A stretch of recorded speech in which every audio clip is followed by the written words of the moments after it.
చిరంజీవి గారికి తగ్గ వారసుడు. తండ్రి మెగాస్టార్ అయితే కొడుకు ఏమవుతాడు? గ్లోబల్ స్టార్ అవుతాడు.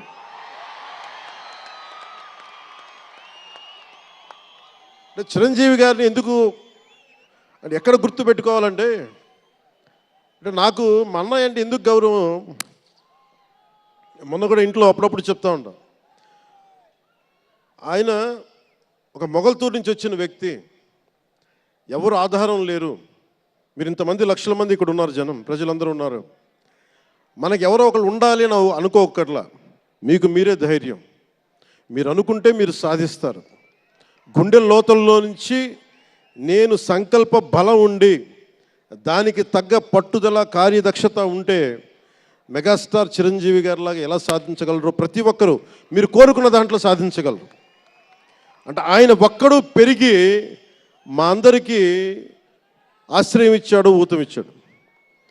ఆయన ఊతం వల్లే నేను ఈ రోజున మీ అందరికీ కూర్చొని మారుమూల ప్రాంతాల్లో భయపడడానికి, అందరూ భయపడే రోడ్లకి వెళ్ళగలుగుతున్నాను, రోడ్లు వేయడానికి అంటే ఆ మూలాలు చిరంజీవి గారు మాకు నేర్పించింది.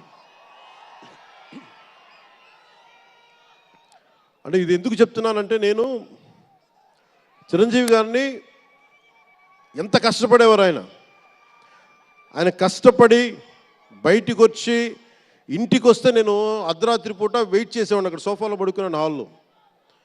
మా అన్నయ్య గారు ఎప్పుడు వస్తారు, ఆయన ఎంత కష్టపడేవారంటే కనీసం వచ్చి షూలు ఇప్పుకోవడానికి అసలు శక్తి ఉండేది కాదు. అలిసి సొలిసి ఒళ్ళు కుమిలిపోయి, అంటే ఏమంటుందని అసలు కందిపోయి దెబ్బలు తిని, ఎందుకంటే అప్పుడు సేఫ్టీ మెకానిజం లేదు. మన గుండా షూటింగ్ టైంలో మన ఏదో అనకాపల్లి వెళ్తుంటే ఇక్కడే చిరంజీవి గారు చేశారని ఎవరు ఆయన సన్నిహితులు చెప్తా ఉంటే, ఆ పడిపోయి ట్రైన్ కింద యాక్సిడెంట్లో కాలు ఫ్రాక్చర్ అయ్యి, అలాంటి ఒక సేఫ్టీ లేని పరిస్థితులు ఆయన చేస్తూ ఇంటికి వచ్చేటప్పటికి మాకు చేయగలిగేది ఏంటంటే, మాకు గిల్టీగా ఉండేది. తమ్ముడు సినిమాలో నేను ఎలా ఉండేవాడిని, ఆకతాయిగా తిరుగుతా, అలా నాకు అలా అనిపించేది నా జీవితం. అలా లేననుకోండి, కానీ మా అన్నయ్య వచ్చేటప్పటికి ఏదైనా చేద్దామని తపంతో పాపం ఆయన సాక్స్ తీస్తే కాళ్ళు వాచిపోయాయి. ఆ షూ కూడా వచ్చేది కాదు, చెమటతో తడిచిపోయేది. ఆయన షూలు తీసి ఆయన పాదాలు తుడిచి అది చేస్తే మాకు ఒక చిన్నపాటి ఉపశాంతి మాకు లభించేది. ఎందుకంటే ఇంత కష్టపడుతున్నాడు ఇంతమంది కోసం అనేది. అంటే అలాంటి కష్టాన్ని చూసి పెరిగాడు రామ్ చరణ్. అందుకే ఎందుకు ఆయన గురించి చెప్తున్నానంటే, మేము ఎప్పుడూ దీన్ని అహంకారంగా తీసుకోలేం.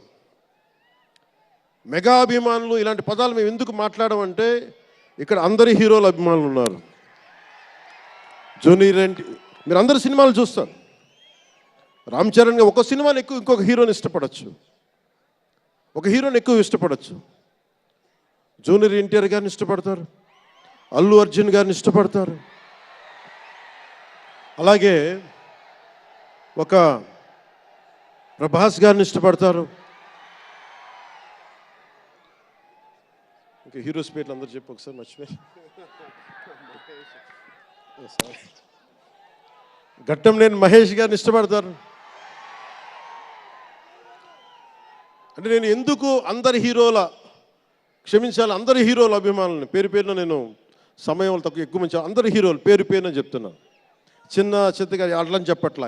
ఎవరైనా సరే, ఏ స్థాయి హీరోలైనా సరే వారు ప్రత్యేకించి అభిమానులు ఉంటారు. నాని గారు ఉన్నారు, ఆయనకి ప్రత్యేకించి మా ఇంట్లో చాలామంది అభిమానులు ఉన్నారు. మా సిస్టర్ చాలా నచ్చుతారు మా చెల్లికి నాని గారి సినిమాలు.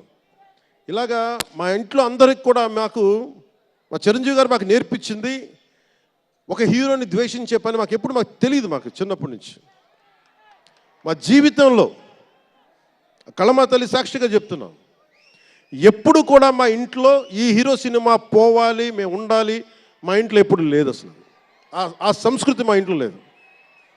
అందుకు మేము అందరం బాగుండాలని కోరుకుంటాం. ఎందుకు బాగుండాలని కోరుకుంటామంటే, సర్వే జనం సుఖినో భవంతు అని చెప్పి మా నాన్న నేర్పించిన ఇది మాకు సంస్కృతి. అది వాళ్ళే మేమే బాగుండాలి, వాళ్ళు బాగుండకూడదు అనుకుంటే ఎకానమీ తిరగాలి, అందరి దగ్గర డబ్బులు ఉండాలి, అందరూ బాగుండాలని కోరుకుంటాం.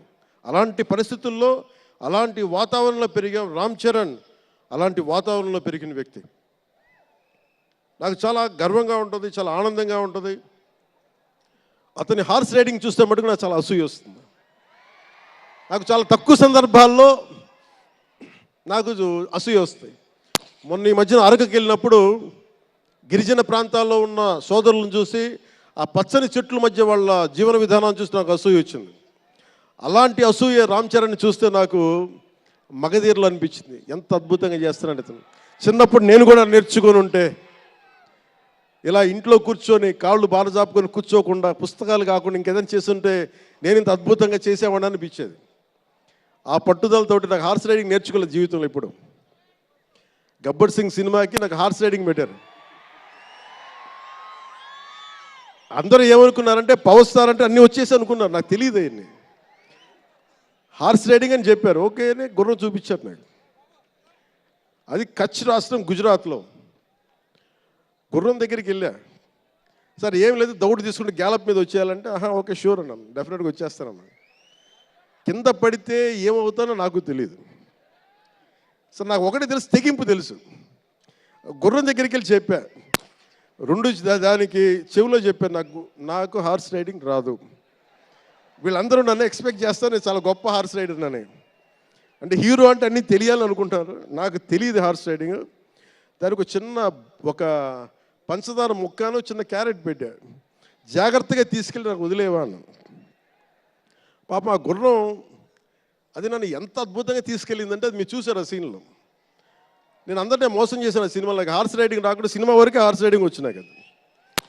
అలాంటి అంటే నాకు ఇది మాకేంటంటే, మాకు సినిమాల్లో చూసినవన్నీ నాలాగా కాకుండా అన్నీ చాలా సుశిక్షితమైన ఒక నేర్చుకున్న వ్యక్తి ఇతను రామ్ చరణ్. ఒక డ్యాన్స్ కానీ ఎక్కడో ఇంగ్లాండ్కి వెళ్ళి అక్కడ డ్యాన్స్ ఇన్స్టిట్యూషన్స్లో